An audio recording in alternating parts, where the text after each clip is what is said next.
रक्षाबंधन का त्योहार पास आते ही मुझे सबसे ज्यादा ग्वालियर वाली बुआ जी की राखी के कोरियर का इंतजार रहता था। कितना बड़ा पार्सल भेजती थी बुआ जी। तरह तरह के विदेशी ब्रांड वाले चॉकलेट्स, गेम्स, मेरे लिए कलरफुल ड्रेस, मम्मी के लिए साड़ी, पापा जी के लिए कोई ब्रांडेड शर्ट। इस बार भी बहुत सारा सामान भेजा था उन्होंने। आजमगढ़ और अहमदाबाद वाली दोनों बुआ जी ने भी रंग बिरंगी राखियों के साथ बहुत सारे गिफ्ट्स भेजे थे। बस रामगढ़ वाली कमला बुआ की राखी हर साल की तरह एक साधारण से लिफाफे में आई थी। 5 राखियां, कागज के टुकड़े में लपेटे हुए रोली चावल और 50 का एक नोट। मम्मी ने चारों बुआ जी के पैकेट डाइनिंग टेबल पर रख दिए थे ताकि पापा ऑफिस से लौटकर एक नज़र अपनी बहनों की भेजी राखियां और तोहफे देख लें। पापा रोज की तरह आते ही टेबल पर लंच बॉक्स का थैला और लैपटॉप की बैग रखकर सोफे पर लेट गए थे। चारों दीदी की राखियां आ गई हैं। मम्मी ने पापा के लिए किचन में चाय चढ़ाते हुए आवाज लगाई थी। कमला का लिफाफा दिखाना जरा।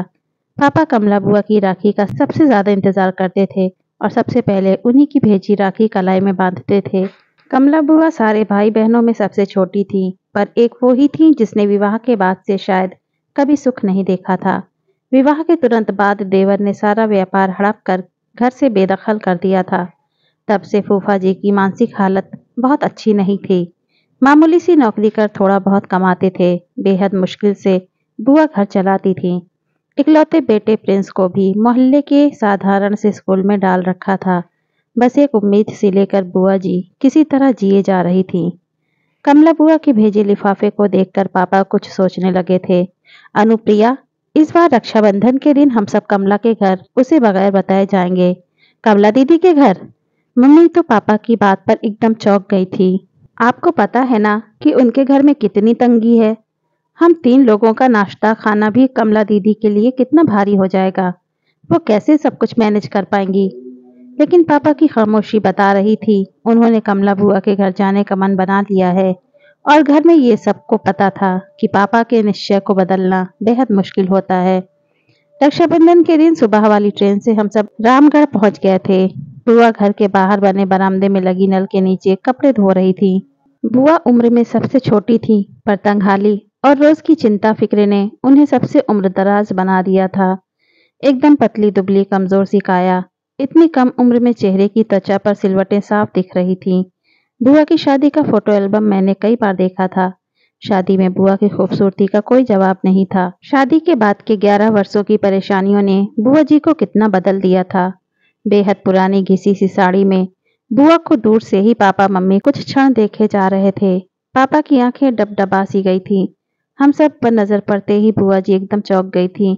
उन्हें समझ नहीं आ रहा था कि वो कैसे और क्या प्रतिक्रिया दे। अपने बिखरे बालों को संभाले या अस्त व्यस्त पड़े घर को दुरुस्त करें। उनके घर तो वर्षों से कोई मेहमान नहीं आया था। वो तो जैसे जमाने पहले भूल चुकी थी कि मेहमानों को घर के अंदर आने को कैसे कहा जाता है। बुआ जी के बारे में सब बताते हैं कि बचपन से उन्हें साफ सफाई और सजने संवरने का बेहद शौक रहा था, पर आज दिख रहा था कि अभाव और चिंता कैसे इंसान को अंदर से दीमक की तरह खा जाती है। अक्सर बुआ जी को छोटी मोटी जरूरतों के लिए भी कभी किसी के सामने तो कभी किसी के सामने हाथ फैलाना होता था। हालात ये हो गए थे कि ज्यादातर रिश्तेदार उनका फोन उठाना बंद कर चुके थे। एक बस पापा ही थे जो अपनी सीमित तनख्वाह के बावजूद कुछ न कुछ बुआ को दिया करते थे। पापा ने आगे बढ़कर सहम सी गई अपनी बहन को गले से लगा लिया था। भैया, भाभी, निकी, तुम सब अचानक आज? सब ठीक है ना? बुआ ने कांपती सी आवाज में पूछा था। आज वर्षों बाद मन हुआ राखी में तुम्हारे घर आने का, तो बस आ गए हम सब। पापा ने बुआ को सहज करते हुए कहा था। भाभी आओ न अंदर, मैं चाय नाश्ता लेकर आती हूँ। कमला बुआ ने मम्मी के हाथों को अपनी ठंडी हथेलियों में लेते हुए कहा था। कमला, तुम बस बैठो मेरे पास, चाय नाश्ता अनुप्रिया देख लेगी, पापा ने बुआ से कहा। हम लोग बुआ जी के घर जाते समय रास्ते में रुककर बहुत सारी मिठाइयाँ और नमकीन ले गए थे। मम्मी किचन में जाकर सबके लिए प्लेट लगाने लगी थी। उधर बुआ कमरे में पुरानी फटी चादर बिछे खटिया पर अपने भैया के पास बैठी थी। बुआ जी का बेटा प्रिंस दौड़कर फूफा जी को बुला लाया था। राखी बांधने का मुहूर्त शाम 7 बजे तक का था।